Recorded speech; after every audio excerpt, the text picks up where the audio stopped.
Thank you so much कि आपने मुझे कमेंट्स लिखे। और प्लीज़ अगर आपको मेरा चैनल अच्छा लग रहा है तो उसको सब्सक्राइब कर लीजिए और मुझे ज़रूर कमेंट लिखिएगा। आज मैंने आपके लिए फिर वही 5 MCQs निकाले हैं new England Journal of medicine से। और मैंने इसको ये सीरीज़ 5 है, यानी कि इससे पहले मैं 4 कर चुकी हूँ ना, 20 हम कर चुके हैं, तो 21 से हम देख लेते हैं। ठीक है, तो MCQ 21 है अगस्त 3, 2021 का मैंने New England Journal of medicine में से ये लिया है।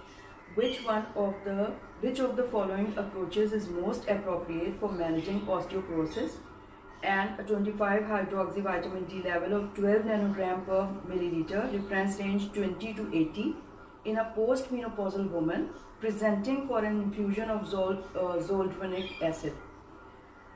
पहला ऑप्शन है prescribe prednisone 20 milligram daily to be taken for 2 days before and 5 days after the infusion. फिर बी ऑप्शन है recommend ergo calciferol 50,000 unit weekly for 8 weeks and reschedule the infusion.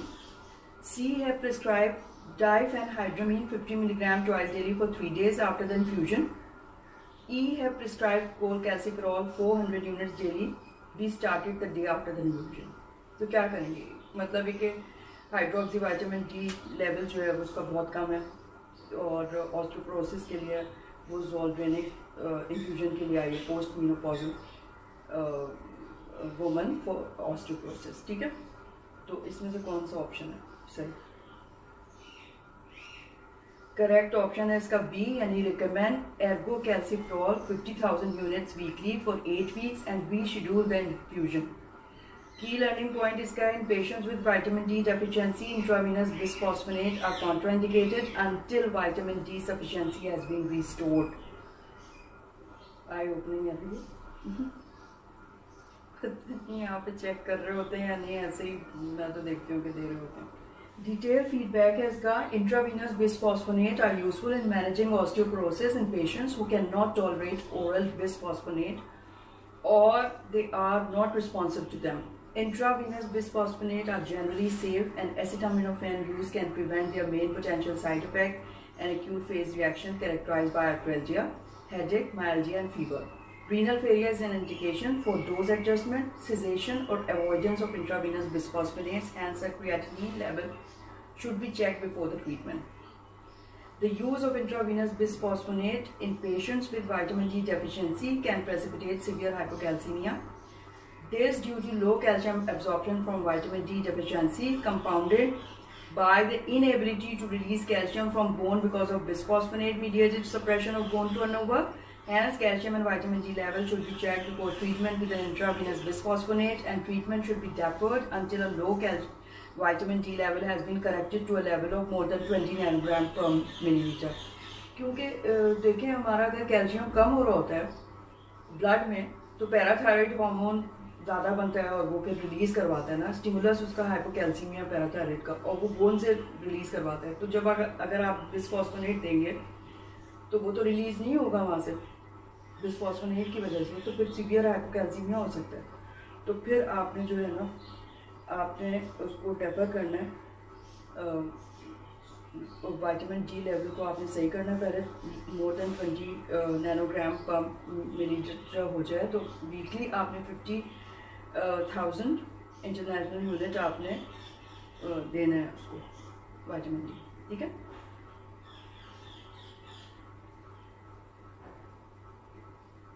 अच्छा फिर दूसरा ऑप्शन था ना कि replacement with 400 units of cholecalciferol daily is inadequate to restore vitamin D sufficiency. Calcium carbonate is unlikely to be absorbed sufficiently in a patient with vitamin D deficiency. Prednisone and diphenhydramine are not indicated for patients receiving intravenous bisphosphonate. ठीक है, तो एक ये बड़ा आई opening था मेरे लिए भी। अच्छा MCQ 22 है, इसका रेफरेंस मैंने New England Journal of Medicine April 5, 2021 से लिया। अच्छा इसमें देखें,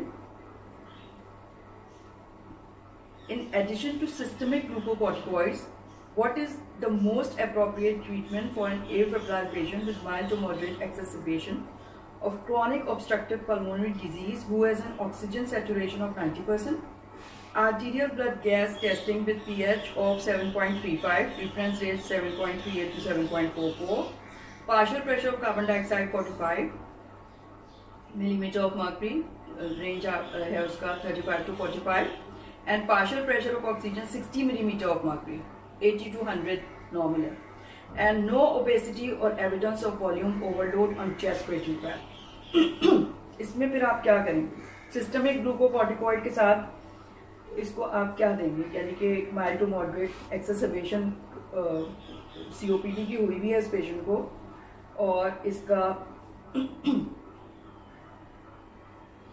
इसको हाइपोक्सीमिया हुआ है ना, 60 मिलीमीटर ऑफ मर्क्यूरी है, PO2 और PCO2 जो है उसका विद इन रेंज है, ठीक है। तो non invasive positive pressure ventilation करेंगे, पहला ऑप्शन।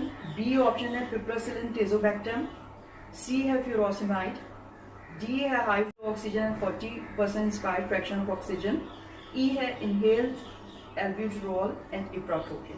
इसमें से आप कौन सा लेंगे? आसान है ये। तो अब देखें, इसमें उन्होंने बताया कि चेस्ट एक्सरे में जो है ना, कोई ओबेसिटी भी नहीं है, कोई वॉल्यूम ओवरलोड भी नहीं है, चेस्ट एक्सरे दिखा दिया। ये एक इंडिकेशन, जितने इन्होंने इसके ऑप्शंस दिए हैं ना, उसमें से आप एक्सक्लूड कर सकते हैं फिर ये वाले ऑप्शंस। तो इसका करेक्ट ऑप्शन है ई, इनहेल्ड एल्ब्यूटरॉल एंड इप्राट्रोपिन। की लर्निंग पॉइंट क्या है? The purpose of primary therapy in a patient with an acute exacerbation of chronic obstructive pulmonary disease is reversing bronchoconstriction to aid in ventilation. सही है, क्योंकि उसको हाइपोक्सीमिया है, बाकी चीज़ें उसकी ठीक हैं, उसको कोई इन्फेक्शन ऐसा नहीं हुआ हुआ है चेस्ट में, ना उसको वॉल्यूम ओवरलोड है। तो डिटेल फीडबैक उन्होंने दिया है with a chest radiograph showing no evidence of pneumonia or volume overload, and given the other test results, the most likely diagnosis is an acute exacerbation of chronic obstructive pulmonary disease. The first line treatment is inhaled albuterol and ipratropium to aid in reversing bronchoconstriction. Metered dose inhaler or nebulized therapies are equivalent for this purpose. Systemic glucocorticoids also help attenuate the inflammatory response, improve symptoms and lung functions, and limit the length of hospital stay. तो उन्होंने पहले ही बता दिया कि भाई glucocorticoid के साथ आप और क्या चीज़ देंगे, ठीक है। Antibiotics have no role in treating an acute COPD exacerbation, particularly when exacerbation warrants admission to the hospital. Current GOLD guidelines suggest that antibiotic should be reserved for patients with purulent sputum. Appropriate choices would include doxycycline, azithromycin, or a respiratory fluoroquinolone. Piperacillin tazobactam provides broader coverage than is needed and would not be appropriate appropriate choice even if the patient did have purulent sputum.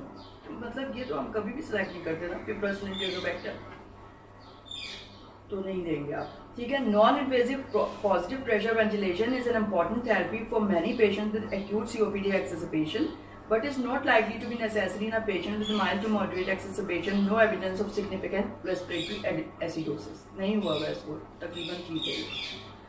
Oxygen therapy may be required for some patients with COPD exacerbation, but is not necessary if oxygen saturation is adequate, as in this case. In patients with chronic respiratory acidosis, not the case in this patient, excessive supplemental oxygen may worsen hypercapnia. ठीक है, तो अगर chronic respiratory acidosis हुआ हुआ है, तो अगर ज़्यादा सप्लीमेंटल ऑक्सीजन देंगे तो हाइपरकैप्निया ही हो जाएगा, क्योंकि एक हाइपोक्सिया ही होता है जो एक ड्राइव होती है ना वेंटिलेशन की, वो भी आप खत्म कर देंगे ऑक्सीजन देके। Furosemide is not indicated when there is no evidence of volume overload. Volume overload कोई नहीं हुआ है, चेस्ट एक्स से आपने चेक कर लिया और स्कल्टेट भी करेंगे तो आपको कोई क्रैप्स वैप्स नहीं मिल रहे होंगे, ठीक है। तो फ्यूरोसिमाइड का तो कोई इंडिकेशन ही नहीं बनता। तो ये हो गया आपका। अब है MCQ 23, रेफरेंस मैंने वही New England Journal of Medicine July 27, 2021 से लिया है।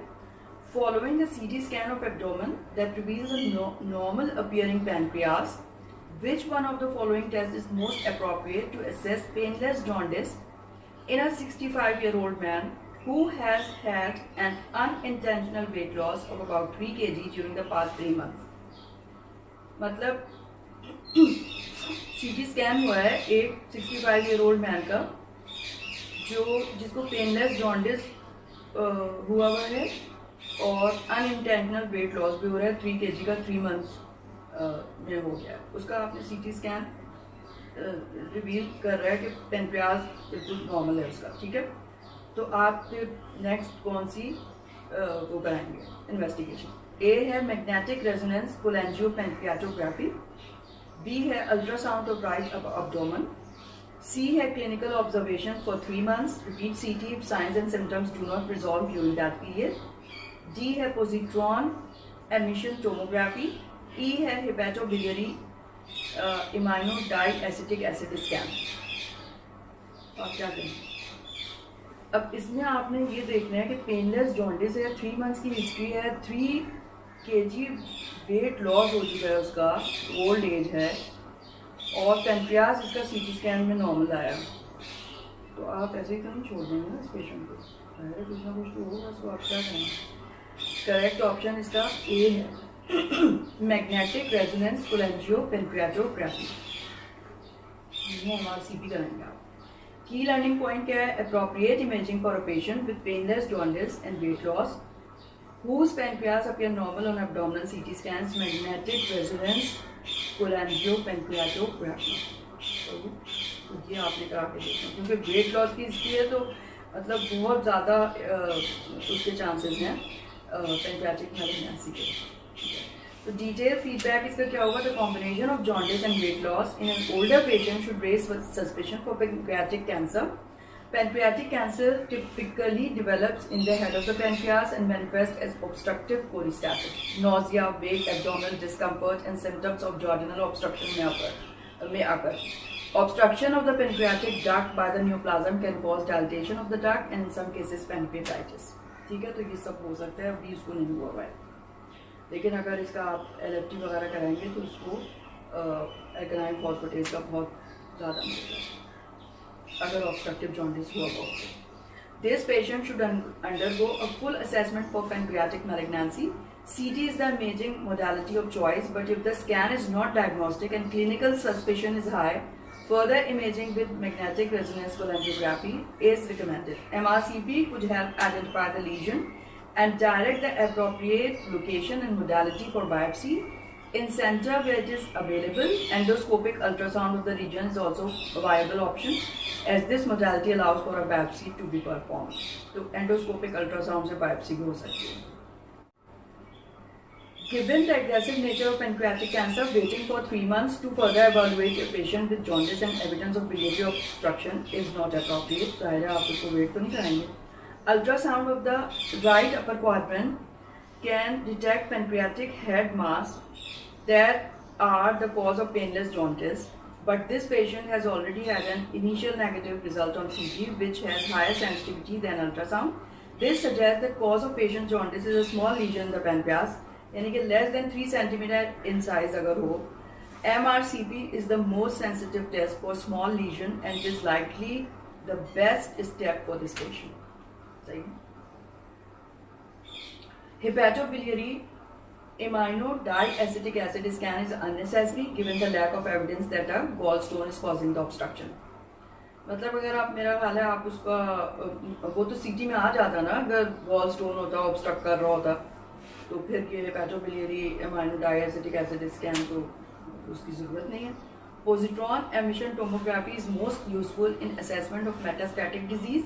It is unlikely to be helpful in the initial phase of diagnosis. ठीक है, तो अगर मेटास्टैटिक डिजीज पर आप सस्पेक्ट करें तो फिर आप नेक्स्ट स्टेप ये करेंगे पोजिट्रॉन एमिशन टोमोग्राफी का, लेकिन पहले आप MRCP करा के उसको सही से देख लेंगे, डायग्नोज कर लेंगे। ठीक है, ये हो गया।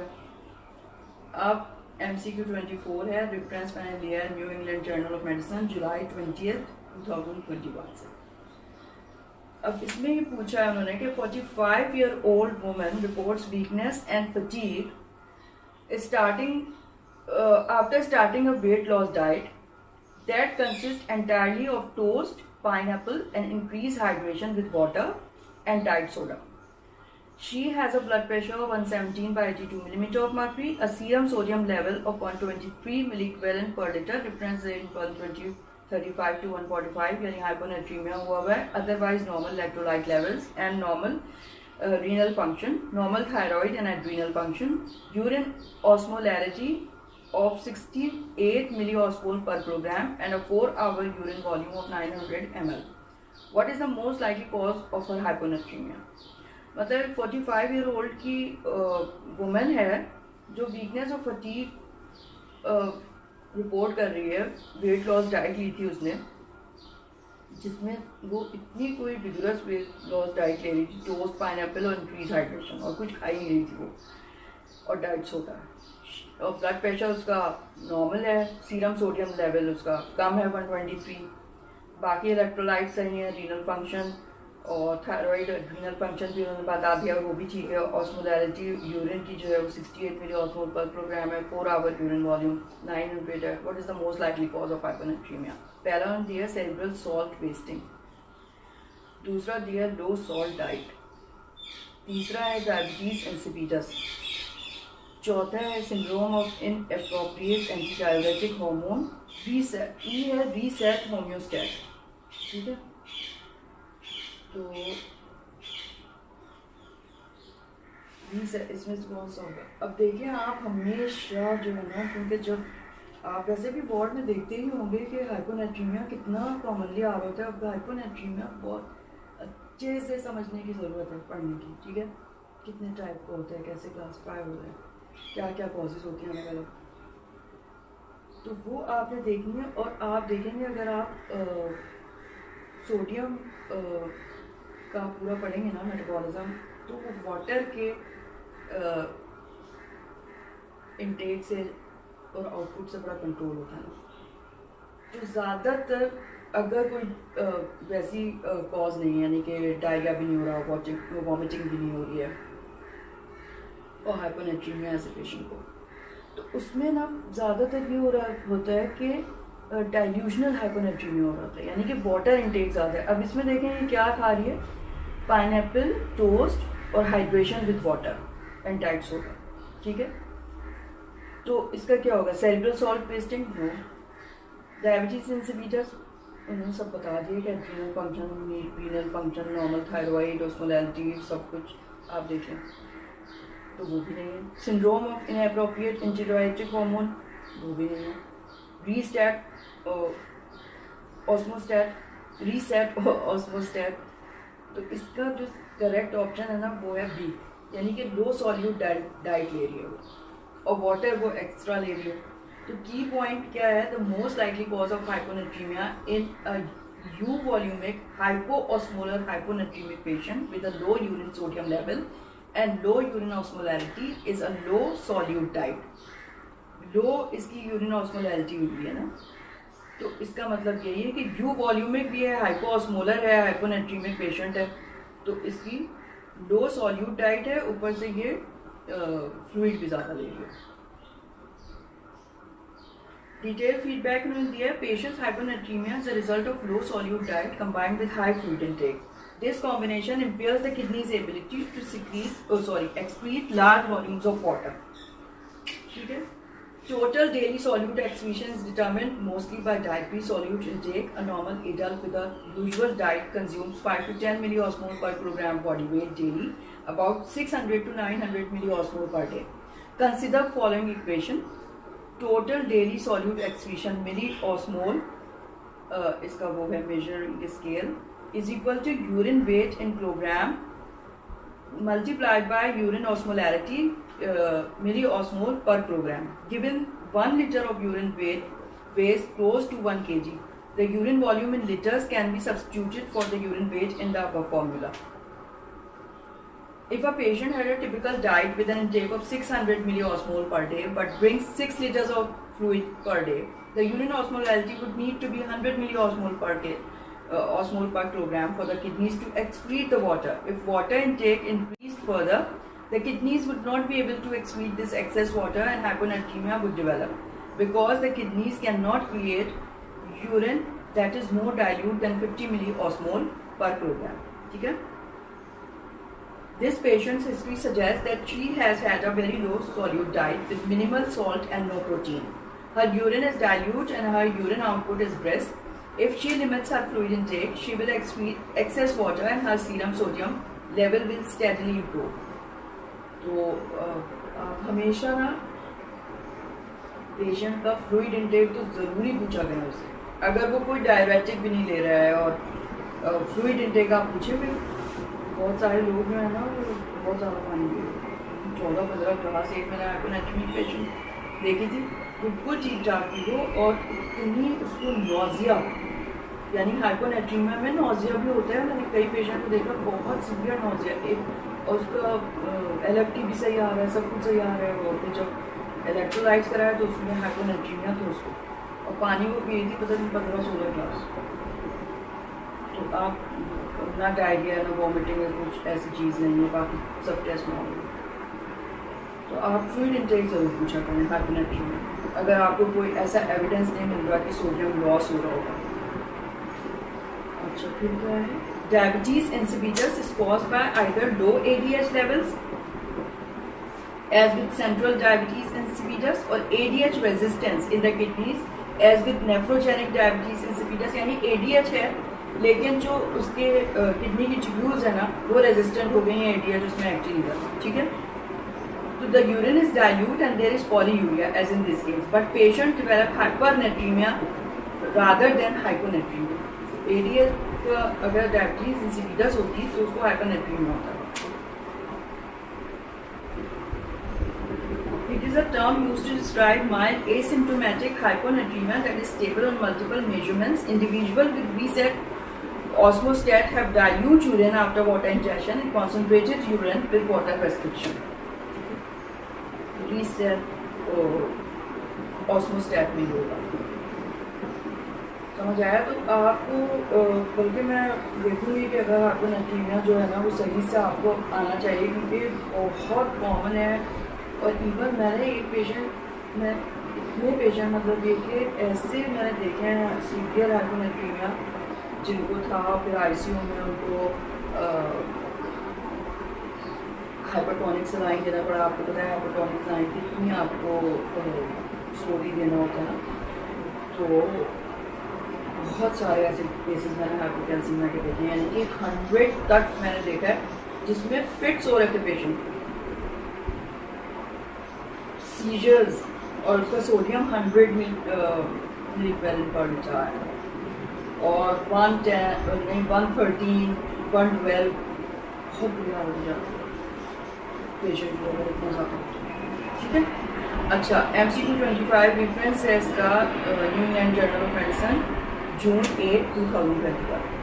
A 63-year-old man with cirrhosis that is related to chronic hepatitis C virus infection and managed with furosemide and spironolactone is hospitalized with 1 week history of weakness, fever and fatigue.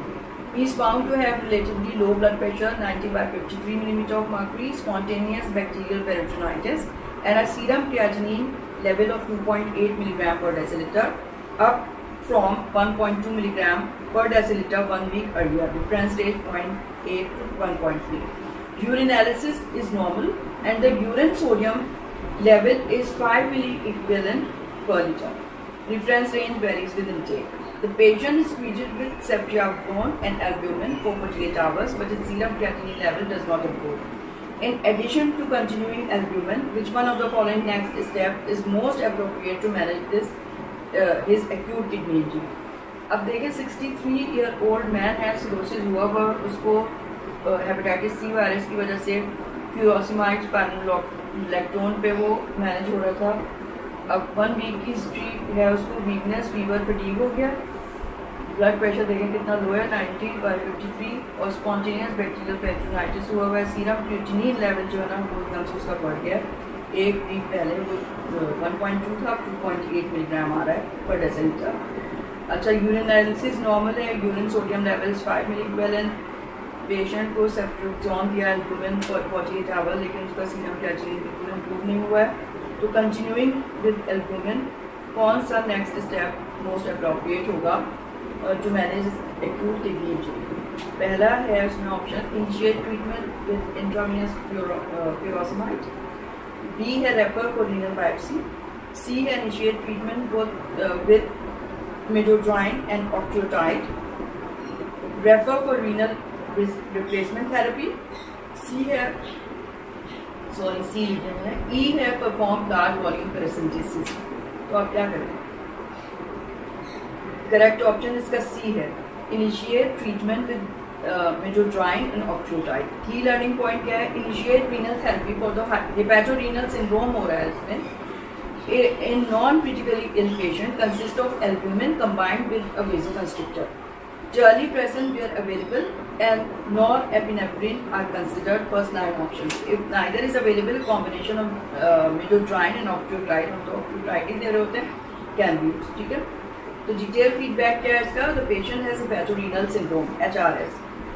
It occurs in the setting of cirrhosis and portal hypertension when an increase in vasodilatory factors leads to splanchnic vasodilatation and decrease in systemic vascular resistance.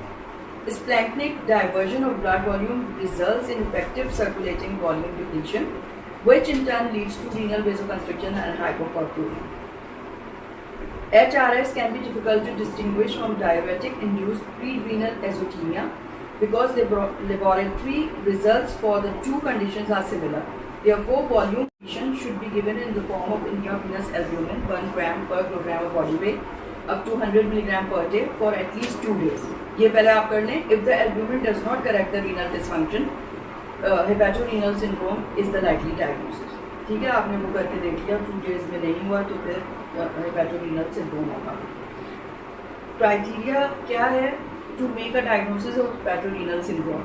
Number 1, cirrhosis with ascites होना चाहिए। Number 2, diagnosis of acute kidney injury and increase in serum creatinine of more than 0.3 milligram per deciliter from baseline within 48 hours or more than 50% from baseline within 7 days. No response after 2 consecutive days of diuretic withdrawal and plasma volume expansion with albumin infusion 1 gram per kilogram body weight per day। मतलब आपने जो है वो volume expansion कराया albumin infusion से, उससे कोई response नहीं हुई 2 कंसेक्टिव डेज में यानी कि 48 आवर्स में, तो ये क्राइटेरिया है। 4 है एब्सेंस ऑफ शॉक भी नहीं हुआ बस पेशेंट को। 5 है नो करंट और recent use of nephrotoxic drug, NSAIDs, aminoglycosides or iodinated contrast media की आप हिस्ट्री दें। No signs of structural kidney injury as indicated by urine protein excretion more than 500 mg daily, urine red cell excretion more than 50 red cell per high power field और abnormal renal ultrasound। तो ये इसमें से कोई भी चीज़ नहीं आएगी। ठीक है, तो आप बनाएंगे हेपेटोरेनल सिंड्रोम की डायग्नोसिस। ना यूरिन प्रोटीन उसको ज़्यादा आ रही है, ना यूरिन रेड सेल एक्सक्रीशन हो रहा है more than 50 red blood cell per high power भी, और ना ही एबनॉर्मल रीनल अल्ट्रासाउंड है, तो सब सही होगा। तब आप ये बनाएंगे जैसे ये सारे क्राइटेरिया पूरे होंगे तो फिर आप हेपेटोरेनल सिंड्रोम की डायग्नोसिस बनाएंगे। Treatment of hepatorenal syndrome includes management of any underlying precipitant as well as therapy directed to the hepatorenal syndrome itself. Precipitants of hepatorenal syndrome include spontaneous bacterial peritonitis, as in this case। अब उसे हुआ है तो ये precipitate कर सकता है। Other infections and gastrointestinal bleeding में भी हो सकता है। Spontaneous bacterial peritonitis is treated with antibiotic and intravenous albumin। तो intravenous albumin देना कितना जरूरी है?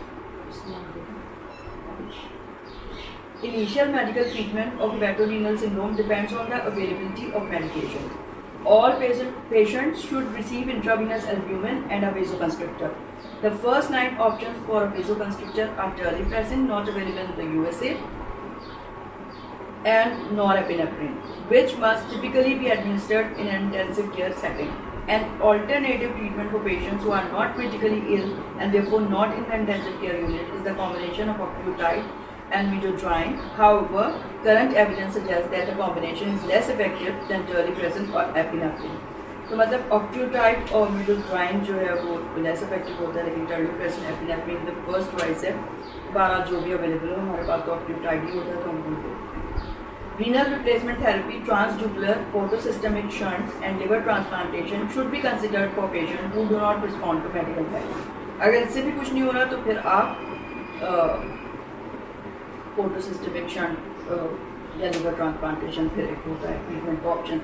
Paracentesis can improve renal blood flow in case of tense ascites, but large volume paracentesis should be avoided in patients with kidney injury and spontaneous bacterial peritonitis because this approach can cause substantial fluid shifts and results in further decline in the kidney function.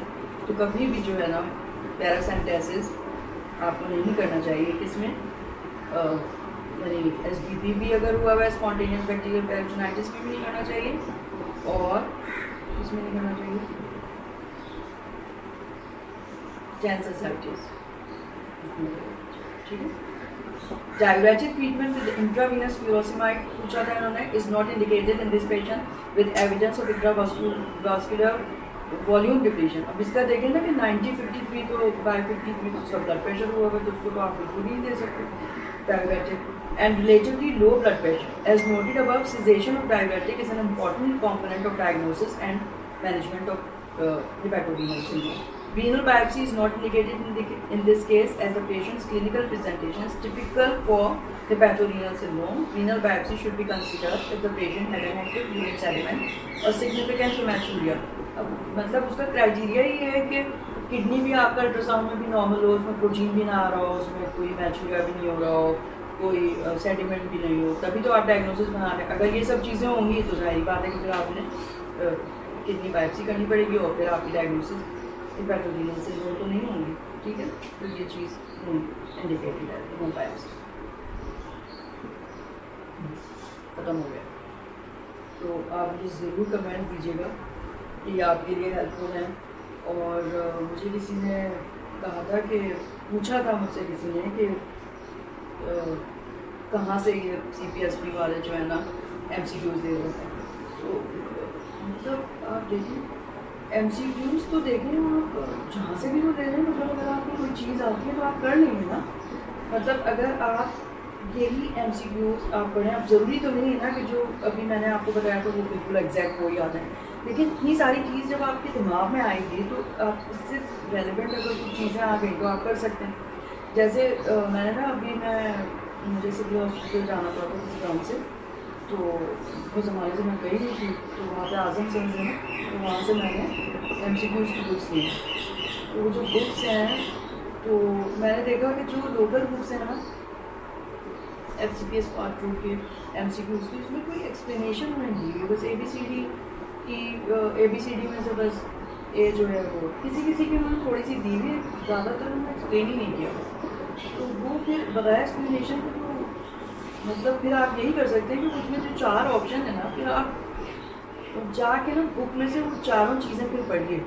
अगर x ray की findings हैं for example, अलग अलग उन्होंने x ray की findings दी हुई हैं, तो आप रेस्पिरेटरी सिस्टम के जितने भी हैं ना एक्सरे, यानी कि डिजीज़ जो है COPD में क्या होगा, ब्रोंकाइटिस में क्या होगा, इंटरस्टिशियल लंग डिजीज़ में क्या होगा, आप जल्दी जल्दी देखें उनको, फिर आप उसको याद करें कि भाई इस तरह होता है.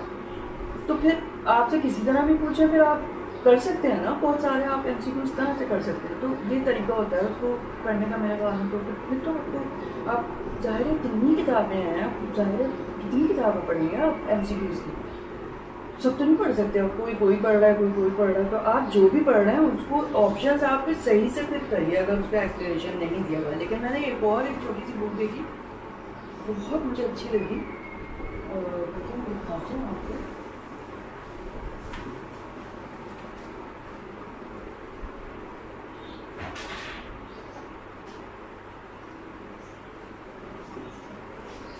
ये है देखिए, clinical medicine Oxford assess and progress clinical medicine है, एलेक्स लाइकोस मार्टिन मिल की है, और एडिशन यहीं का है, ठीक है, लोकल एडिशन है.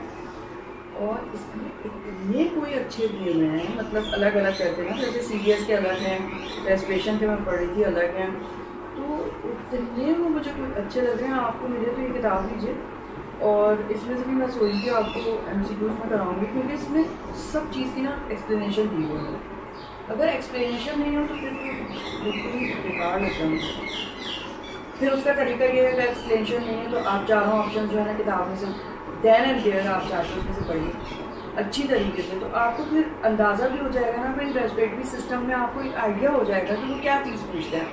ABGs पूछ रहे हैं एस्थमा की या COPD की, तो वो आप देख लीजिए कि उसमें क्या क्या सिनेरियो हो सकते हैं, या फिर रेस्ट्रिक्टिव और ऑब्स्ट्रक्टिव लंग डिजीज़ के वो पल्मोनरी फंक्शन टेस्ट दे देते हैं, तो उसमें कैसा होगा, उसमें कैसा होगा, इस टाइप के जितने भी होंगे तो आप कर लेंगे। और मतलब अगर आपने बुक अच्छे से की भी है अपनी, तो फिर आप 1-2 किताबें जो भी MCQs में हैं आप पढ़ लें। मेरा इतनी हज़ारों किताबें आप सब तो नहीं देख सकते आप, जितनी आप देख सकते हैं वो आप देख लीजिए, ठीक है। तो ये मुझे काफ़ी अच्छी लगी किताब। बाकी मैं बहुत सारी बुक्स ली हैं वैसे, लेकिन उस वक्त तो एक टेम्पटेशन होती है कि ये भी अच्छी है, ये भी अच्छी, मैं ले लूँ, पता नहीं आप लोग क्या क्या पढ़ रहे हैं उसमें से। लेकिन जब मैं घर में आके फिर गौर से देखी ना किताबें, तो ये मुझे सबसे अच्छी लगी ये वाली।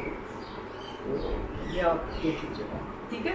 तो उसका तरीका यही है। और अब जो मतलब जो CPSP है उनका अपना बैंक है MCQs का, और वो प्रोफेसर्स वगैरह बनाते हैं और वही फिर वो दे रहे होते हैं। तो इसलिए अगर किसी को याद रह जाते हैं तो आप लिख लें बाद में एग्ज़ाम देने के बाद, और फिर आप उसको जनरेट करते हैं, ठीक है। तो आई थिंक इतना काफ़ी है, और फिर नेक्स्ट टाइम मैं आपको फिर 5 MCQs कर दूँगी इंशाल्लाह। इसी तरह से हम करते रहेंगे। Okay, thank you so much. ज़रूर कमेंट कीजिएगा मुझे। ऑल राइट, खुदा हाफ़िज़।